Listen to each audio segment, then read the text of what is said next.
दोस्तों, आपने एसडीओ के बारे में ज़रूर सुना होगा। एसडीओ का फुल फॉर्म होता है सब डिविजनल ऑफिसर। इसे हिंदी में अनुविभागीय अधिकारी या उपमंडल अधिकारी कहते हैं।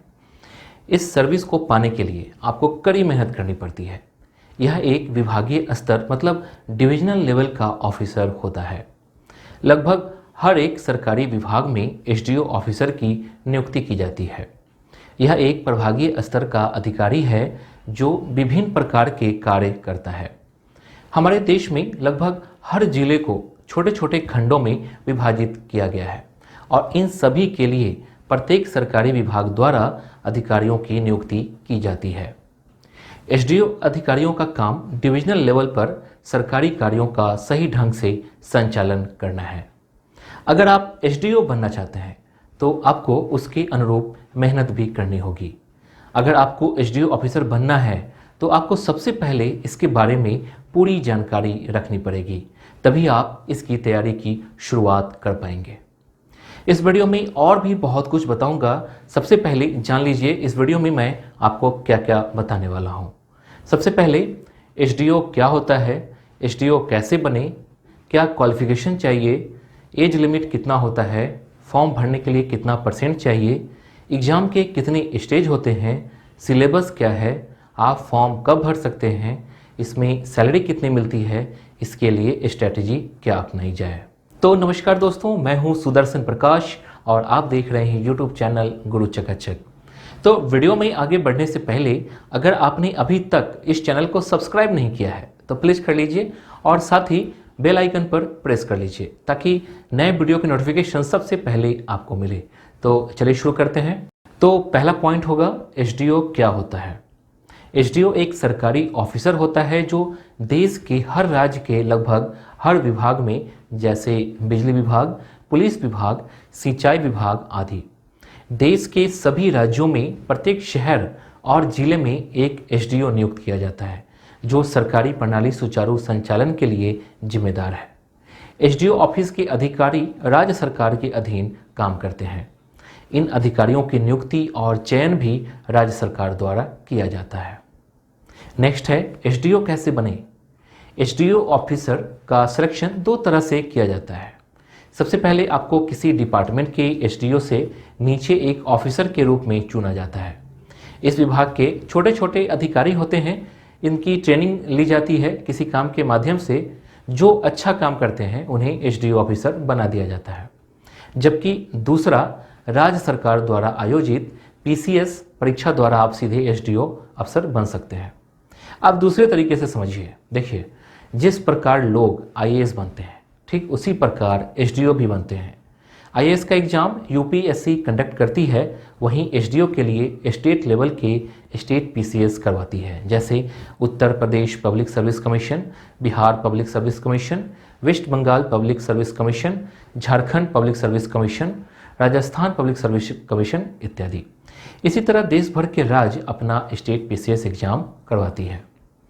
दोस्तों, अगर मैं एसडीओ के कार्य की बात करूं तो एसडीओ ऑफिसर अपनी विभाग का प्रमुख अधिकारी होता है, इसके विभाग के अन्य सभी छोटे अधिकारी अपने काम के लिए एसडीओ के प्रति जवाबदेह होते हैं और तहसीलदारों और विभिन्न अधिकारियों की सहायता से अपने क्षेत्र में सुधार कार्य की देखरेख करते हैं। इसके अतिरिक्त एसडीओ जनता की शिकायतों को भी सुनता है। पूरे जिले में एक डीएम की जो भूमिका होती है वही भूमिका उनके विभाग के एसडीओ की होती है।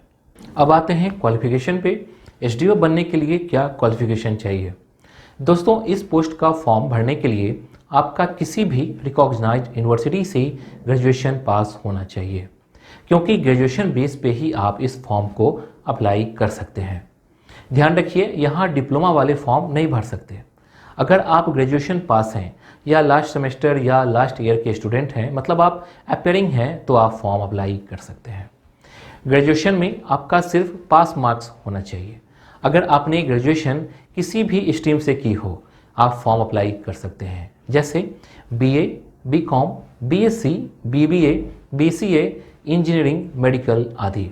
यहाँ ध्यान रखिए, किसी भी स्टेट पीसीएस का फॉर्म भरने के लिए आपको वहाँ का अस्थायी निवासी होना जरूरी नहीं है।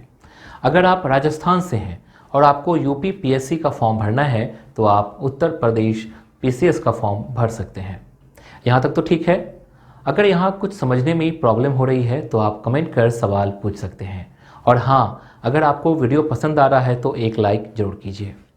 अब आते हैं फॉर्म भरने के लिए एज क्राइटेरिया क्या है।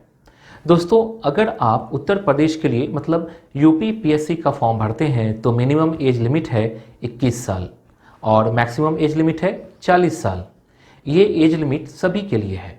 इससे कम उम्र के स्टूडेंट यूपी पीएससी का फॉर्म नहीं भर सकते। उम्र सीमा में जो छूट मिल रही है वो उत्तर प्रदेश के निवासी के लिए ही होगी। आप जिस स्टेट का फॉर्म भरते हैं जो छूट मिलेगी वो सिर्फ उसी स्टेट के लोगों के लिए ही होगी। चलिए आगे बढ़ता हूँ। दोस्तों, अगर मैं कैटेगरी वाइज उम्र सीमा में छूट की बात करूं तो जनरल कैटेगरी के स्टूडेंट के लिए न्यूनतम 21 व अधिकतम 40 वर्ष, ओबीसी कैटेगरी के लिए न्यूनतम 21 व अधिकतम 45 वर्ष, एससी एसटी कैटेगरी के लिए न्यूनतम 21 व अधिकतम 45 वर्ष, पीडब्ल्यूडी के लिए न्यूनतम 21 व अधिकतम 55 वर्ष। अब जानते हैं फॉर्म भरने के लिए कितना % चाहिए। दोस्तों, यूपी पीएससी की बात करूं तो आपका फॉर्म अप्लाई करने के लिए सिर्फ ग्रेजुएशन पास होना चाहिए। मतलब आप मिनिमम मार्क्स से भी ग्रेजुएट हैं तो आप फॉर्म अप्लाई कर सकते हैं। यहाँ आपको कन्फ्यूजन नहीं होना चाहिए। बहुत से स्टूडेंट कमेंट बॉक्स में सवाल पूछते हैं कि सिविल सर्विस का फॉर्म अप्लाई करने के लिए कितना % मार्क्स होना चाहिए। उसमें भी आपका सिर्फ ग्रेजुएशन पास होना चाहिए। यहाँ तो आपको कोई कन्फ्यूजन नहीं है। अब जानते हैं एग्ज़ाम के कितने स्टेज होते हैं। दोस्तों, इस एग्ज़ाम के 3 स्टेज होते हैं। फर्स्ट प्रीलिम्स, सेकेंड मेंस और थर्ड है इंटरव्यू। ये 3 स्टेज हैं एग्ज़ाम के। यहाँ ध्यान रखिए कि एग्ज़ाम के इन तीनों स्टेज को पास करने के बाद ही आप एसडीओ के लिए सिलेक्ट हो पाएंगे। अगर कोई स्टूडेंट ये सोच रहे हैं कि प्रीलिम्स और मेंस को पास करने के बाद एसडीओ बन सकते हैं तो ये गलत है। आपको इंटरव्यू भी क्लियर करना पड़ेगा, तभी आप इस सर्विस के लिए चुने जाएंगे। अगर आप इंटरव्यू में सिलेक्ट नहीं हो पाएंगे तो आपको फिर से एग्ज़ाम देना पड़ेगा। यहाँ तक तो क्लियर है। तो चलिए नेक्स्ट क्वेश्चन पे चलते हैं। सिलेबस क्या है। दोस्तों, किसी भी एग्ज़ाम को क्रैक करने के लिए उसका सिलेबस का नॉलेज होना ज़रूरी है। इसलिए सभी स्टूडेंट को सिलेबस पता होना चाहिए। जैसा कि आपको पता है एग्ज़ाम के 3 स्टेज होते हैं, प्रीलिम्स, मेंस और इंटरव्यू। दोस्तों, सबसे पहले जानते हैं प्रीलिम्स के सिलेबस के बारे में।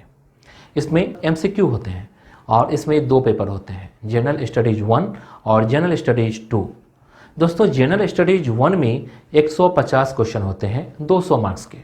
वहीं जनरल स्टडीज 2 में 100 क्वेश्चन होते हैं 200 मार्क्स के। दोनों का एग्ज़ाम टाइम 2-2 घंटे का होता है। पेपर 1 में करंट अफेयर से सवाल पूछे जाते हैं और Indian history, Indian and world geography, economics, Indian polity and governance, general science, economics and social development. अब जानते हैं पेपर 2 के बारे में। यह सिर्फ क्वालिफाइंग पेपर है। इसका नंबर आपके मेरिट बनते समय नहीं जुड़ता है, लेकिन आपको इसमें कम से कम 33% मार्क्स लाना कंपलसरी है, तभी आप मेंस एग्जाम में बैठ सकते हैं। पेपर 2 में आपसे मैथमेटिक्स, रीजनिंग, इंग्लिश और हिंदी से सवाल रहता है। दोस्तों, इसमें क्वेश्चन 10th लेवल के ही होते हैं। जब आप क्वेश्चन प्रीवियस ईयर का देखेंगे तो आपका कन्फ्यूजन काफ़ी हद तक दूर हो जाएगा। दोस्तों, एक बात बता दूं, आपको प्रीलिम्स एग्जाम में गलत आंसर देने पे माइनस मार्किंग भी होता है। इसमें गलत आंसर पर 1/3 मार्क्स डिडक्ट हो जाते हैं। ये तो था प्रीलिम्स एग्जाम का सिलेबस। अब जानते हैं मेंस एग्जाम का सिलेबस क्या है। दोस्तों, मेंस एग्जाम स्टेट पीसीएस के लिए काफ़ी इम्पॉर्टेंट है, क्योंकि इसमें जो मार्क्स आएगा वही आपके फाइनल सिलेक्शन के लिए मेरिट बनाएगा। इसमें टोटल 8 पेपर होते हैं और सभी पेपर के लिए 3-3 घंटे दिए जाते हैं। जिन 8 पेपर का एग्जाम देने हैं वो है general Hindi, essay, general studies 1, general studies 2, general studies 3, general studies 4, optional subject paper 1, optional subject paper 2। चलिए इन सभी 8 पेपर का सिलेबस बता देता हूँ। हिंदी से 50 नंबर का क्वेश्चन पूछे जाते हैं, जिसमें शब्द ज्ञान एवं प्रयोग, उपसर्ग एवं प्रत्यय प्रयोग, ताड़ लेखन, वर्तनी एवं वाक्य शुद्धि आदि। नेक्स्ट पेपर है एस्से राइटिंग। इसमें 3 सेक्शन होते हैं। तीनों सेक्शन में आपको 3-3 टॉपिक दिए जाएंगे। आपको सभी 3 टॉपिक से एक-एक टॉपिक सिलेक्ट कर 700 वर्ड में लिखना है। इसमें आपको 3 घंटे का समय दिए जाएंगे। अब आते हैं जनरल स्टडीज पे। इसमें टोटल 4 पेपर होते हैं, सभी 200-200 मार्क्स के हैं। जनरल स्टडीज 1, 2, 3 में आपसे Indian history, economics, world geography, disaster, current affairs etcetera से सवाल रहते हैं। वहीं जनरल स्टडीज 4 में एथिक्स से सवाल पूछे जाते हैं। एथिक्स का मतलब है आचार विचार, मतलब इसमें जो क्वेश्चन पूछे जाएंगे वो आपके विचार होंगे। अब चलते हैं ऑप्शनल पेपर पे। इसमें 29 सब्जेक्ट होते हैं, जिनमें से किसी एक का ही पेपर आपको देना है। जो 29 सब्जेक्ट हैं वो इस प्रकार हैं: agriculture, botany, mechanical engineering, zoology, law, electrical engineering, chemistry, animal husbandry, English literature, physics and veterinary science, Urdu literature, mathematics, statistics, Hindi literature, geography, management, Sanskrit literature, economics, political science, commerce, sociology, international relations, accountancy, philosophy, history, public administration, geology, anthropology, medical science, psychology, civil engineering. इतने सारे subject होते हैं, इनमें से आप किसी एक subject को ही एग्जाम में दे सकते हैं। दोस्तों, इसके बाद है थर्ड राउंड इंटरव्यू का। जब आप प्रीलिम्स और मेंस एग्जाम को क्वालिफाई कर लेते हैं, फिर आपको इंटरव्यू के लिए कॉल किया जाता है। इंटरव्यू 200 मार्क्स के होते हैं। इसमें कई तरह के क्वेश्चन पूछे जा सकते हैं, जैसे आप जिस डिस्ट्रिक्ट से हैं वहाँ के बारे में कुछ भी पूछा जा सकता है। सब्जेक्ट से भी सवाल पूछे जा सकते हैं। इसमें खास तौर पर पैनलिस्ट को विश्वास दिलाना होता है कि आप ही इस पद के लिए उपयुक्त हैं। दोस्तों, आपने यूपीपीएससी के सिलेबस को समझ लिया। अब जानते हैं आप फॉर्म कब भर सकते हैं। दोस्तों, एसडीओ बनने के लिए जो आप फॉर्म अप्लाई करेंगे वो सभी स्टेट का डेट अलग अलग होते हैं। जितने भी स्टेट हैं वे सभी पीएससी का अपना नोटिफिकेशन अलग अलग टाइम में निकालते हैं। इसके लिए आपको ऑफिशियल वेबसाइट पर जाकर देखना होगा। दोस्तों, अब आप पूछेंगे इतना इन्फॉर्मेशन दे दिया तो सैलरी कितनी मिलती है। दोस्तों, एक एसडीओ ऑफिसर की सैलरी हर स्टेट में डिफरेंट हो सकती है। फिर भी अगर एवरेज की बात की जाए तो एसडीओ ऑफिसर का एंट्री लेवल पे मासिक वेतन 51,378 रुपये से शुरू हो सकती है। वहीं जैसे जैसे आपका सर्विस का ड्यूरेशन बढ़ता जाएगा वैसे वैसे आपकी मंथली सैलरी भी बढ़ती जाएगी। इसके साथ ही बहुत सारी फैसिलिटी प्रोवाइड की जाती है। इतने पैसे सरकारी नौकरी और साथ में पावर कम नहीं है। हालांकि उनके लिए तो कम ही है जो सिर्फ पैसे के पीछे भागते हैं। इसलिए एसडीओ या कोई भी सरकारी जॉब उन लोगों के लिए है जो अपनी देश की सेवा करना चाहते हैं, ना कि उनके लिए जो पैसे के लिए किसी भी रास्ते पर निकल पड़ते हैं।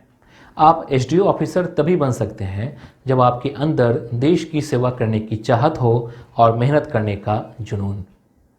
अब बातें होंगी इसके लिए स्ट्रेटजी क्या अपनाई जाए। दोस्तों, अगर आपने डिसाइड कर लिया है कि आपको एसडीओ ही बनना है तो आप अभी से ही इसके सिलेबस को पूरा ध्यान से देख लीजिए। और साथ ही जनरल स्टडीज की तैयारी के लिए आपको हर सब्जेक्ट का कॉन्सेप्ट जानना बहुत ज़रूरी है। इस एग्ज़ाम का जनरल स्टडीज का सारा पैटर्न सिविल सर्विस एग्ज़ाम के जैसा ही होता है। तो दोस्तों, ये था एसडीओ बनने की पूरी जानकारी। उम्मीद करता हूँ कि ये वीडियो आपको पसंद आया होगा। वीडियो को लाइक और चैनल को सब्सक्राइब जरूर करिए। Thank you.